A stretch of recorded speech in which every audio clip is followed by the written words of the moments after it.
friends, welcome to Statue Samayal. நான் உங்க பிரியா மலர். இன்னைக்கு நம்ம பார்க்க போற ரெசிபி கருணக்கிழங்கு வச்சு ஒரு கட்லெட் பண்ண போறோம். யூசுவலா கட்லெட்னா உருளைக்கிழங்கு தான் போடுவோம். பட் கருணக்கிழங்குல கட்லெட் செஞ்சு பாருங்க, ரொம்ப டேஸ்டியா இருக்கும். ரொம்ப ஹெல்தியான ஃபுட்டும் கூட. இதுக்கு தேவையான இன்கிரீடியன்ட்ஸ் என்னன்னு முதல்ல பார்த்துடலாம் வாங்க.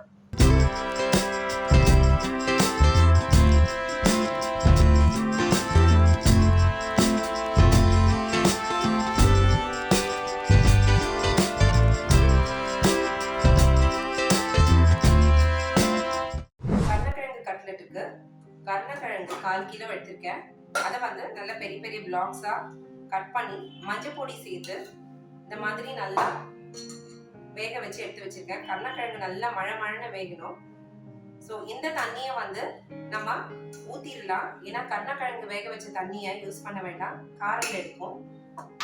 இதுக்கு தேவையான காய்கறி கேரட் குட்டியா கட் பண்ணியிருக்கேன், பீன்ஸ், பச்சை பட்டாணி, ஒரே ஒரு பச்சை மிளகா, காரத்துக்கு மிளகாத்தூள் ஒரு 1/2 tablespoon, chaat masala, bread கிரம்ஸும் இதுல யூஸ் பண்ணலாம். நான் வந்து இதுல ரஸ்க் யூஸ் பண்ணியிருக்கேன்.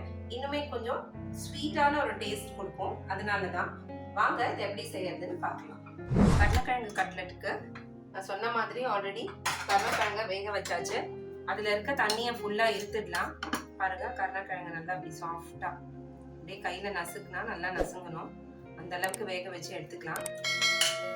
இதுக்கு அப்புறமா நம்ம வெஜிடபிள் சேர்த்துக்கலாம். இதுல கேரட், அதுக்கப்புறமா பீன்ஸ்,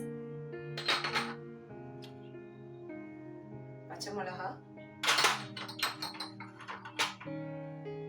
பட்டாணி, இது கூடவே சாட் மசாலாவும் மிளகாத்தூளியுமே ஆட் பண்ணிடலாம். தேவையான தண்ணியும் நம்ம சேர்த்துக்கலாம். சும்மா ஒரு 1/4 கப் தண்ணி சேர்த்துக்கோங்க, ரொம்ப வேண்டாம்.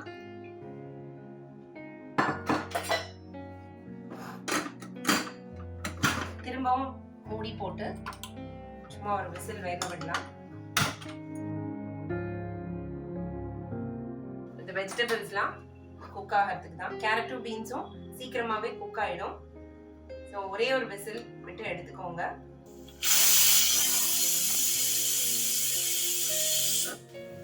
இப்போ 1-2 விசில் வச்சுக்கோங்க. இப்போ நம்ம ஸ்டவ் ஆஃப் பண்ணிடலாம்.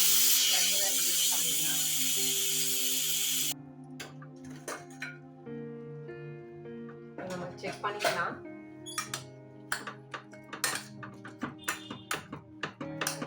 நல்லா வெந்திருக்கு. இதை போட்டு ஒன்றா மசிச்சுக்கலாம். இது கொஞ்சம் தண்ணியா இருக்கு, அதனால ஸ்டவ் ஆன் பண்ணி விட்டு இந்த தண்ணி எல்லாம் கொஞ்சம் ட்ரை ஆகட்டும்.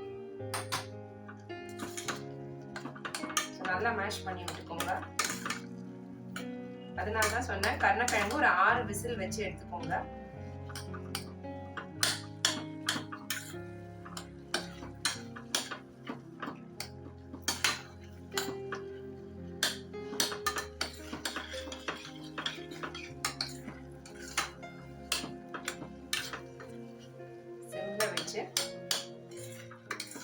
நல்லா இது இறுகி வரட்டும்.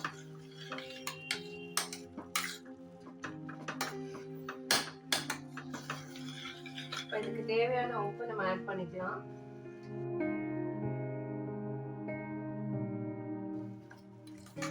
எல்லாமே நல்லா ஒண்ணு சேரட்டும்.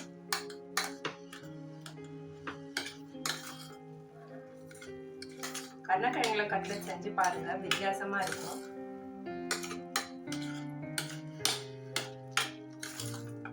நல்லா திக்காயாச்சு. இந்த டைம்ல நான் ரஸ்க் இதுலயே ஆட் பண்ணிக்க போறேன். நான் இது வந்து டீப் ஃப்ரை பண்ண போறது இல்ல, தோசைக்கல்ல தான் நம்ம அப்படியே போட்டு எடுக்க போறோம். ஸோ ஆயிலும் ரொம்ப தேவைப்படாது. இந்த டைம்ல நம்ம பவுடர் பண்ணி வச்சிருக்க ரஸ்க் இல்லைன்னா பிரெட் கிரம்ஸ் இதை சேர்த்துக்கலாம். ஸோ கொஞ்சமா ஆட் பண்ணிக்கோங்க. வேணும்னா அப்புறமா ஆட் பண்ணிக்கலாம்.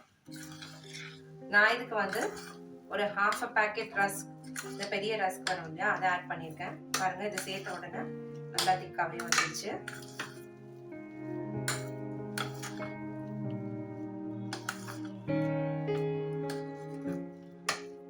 இதில் ரஸ்க் யூஸ் பண்ணி பாருங்க, உங்களுக்கு டேஸ்ட் ரொம்பவே பிடிக்கும். கொஞ்சம் அந்த ஸ்வீட்னஸ் இருக்கும் இதில்.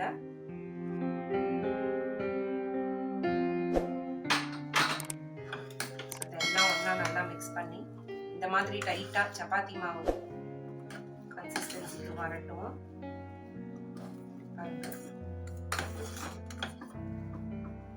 அதாவது எடுத்து பால் பிடிக்கிற அளவுக்கு வரணும். இந்த டைமில் ஸ்டவ் ஆஃப் பண்ணிடலாம். ஆஃப் பண்ணி இதை கொஞ்சம் நல்லா ஆறட்டும். கையில் சூடு பொறுக்கிற அளவுக்கு இது நல்லா ஆறி வரணும். அதான் ஸ்டவ் ஆஃப் பண்ணிக்கிறேன். இப்போ நம்ம ஆற வச்சிருக்க கட்லெட் ரெடி ஆயாச்சு. இப்போ பாருங்கள், நல்லா கை தாங்குற அளவுக்கு சூடு இருக்குது. ஸோ இந்த மாதிரி பால் தான் நல்லா உருட்டிட்டு இப்படி ஃப்ளாட்டாக கட்லெட் மாதிரி உங்களுக்கு எந்த ஷேப் வேணுமோ அந்த ஷேப்லேயே கூட நீங்கள் எடுத்துக்கலாம். நான் இதை வந்து ஷாலோ ஃப்ரை தான் பண்ண போகிறேன். டீப் ஃப்ரை பண்ணுறதா இருந்தால் நீங்கள் வந்து நல்லா இப்படி பால்ஸாக கூட போட்டு ஃப்ரை பண்ணிக்கலாம். இதுக்கு எக்ஸ்ட்ராவாக நீங்கள் பிரெட் க்ரம்ஸ் ஆட் பண்ண வேண்டாம். ஆல்ரெடி நம்ம பிரெட் க்ரம்ஸ் போட்டு தான் நல்லாவே மிக்ஸ் பண்ணி வச்சுட்டோம். ஸோ இது நல்லா கிறிஸ்பாகவே இருக்கும்.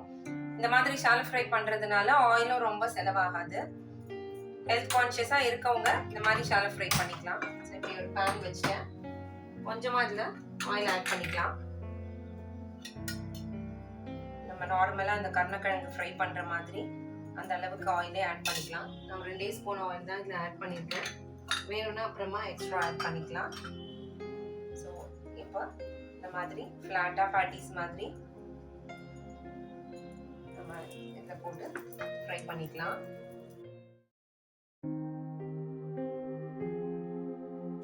சாப்பிடவும் நல்லா கிறிஸ்பாக இருக்கும். சொன்ன மாதிரி ரஸ்க் ஆட் பண்ணுறதுனால நல்லா ஸ்வீட்டாகவும் இருக்கும்.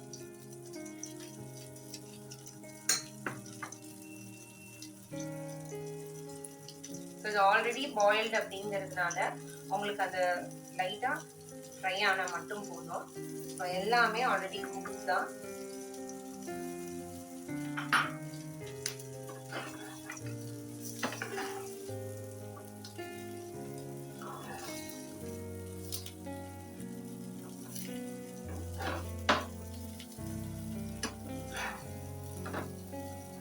எல்லாமே நல்லா டைட்டா இருக்கிறதுனால உடைஞ்சு வராது. லைட்டா அப்படி திருப்பி போட்டுக்கோங்க. ஒரு சைடு திருப்பி போட்டாச்சு. லைட்டா ஆயில் அப்ளை பண்ணிக்கோங்க. ஒரு செம்ல வச்சு நல்லா 2 சைடுமா திருப்பி போடுங்க. இல்லைன்னா ரொம்ப தீஞ்ச மாதிரி ஆயிடும். அதனால செம்லயே இருக்கட்டும்.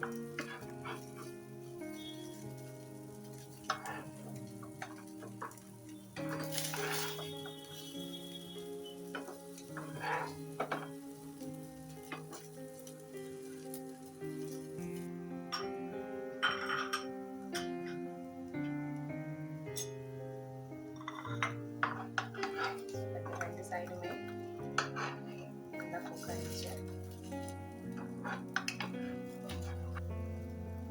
இப்போ இதை பிளேட்ல எடுத்துக்கலாம்.